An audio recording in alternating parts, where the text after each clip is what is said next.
Paycan paya halleri. Yeni gökte elim osurdum. Ağırlısı kaldır geçti üstümden. Yine basın eğildi. Sıkıbilme yatlamana vatana. Davul.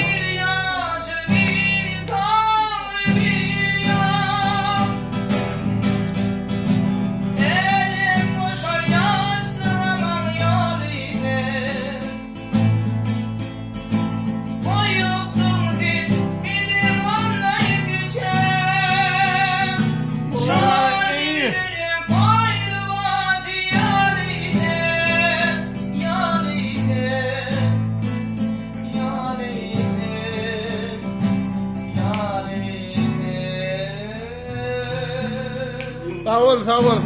ol.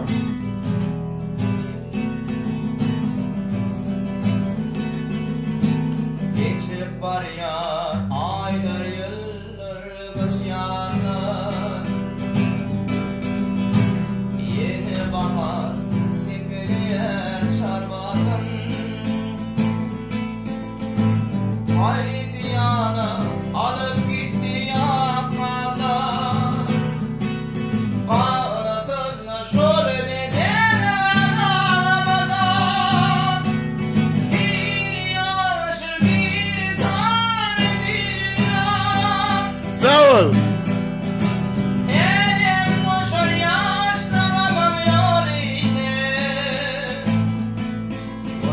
Koyuptum zil gidip anlayıp geçer. Şairlerim bayrağı diyarine. Sağ ol.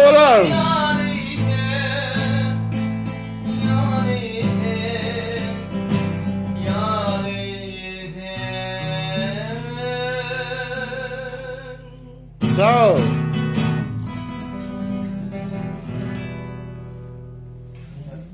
Daha ettim.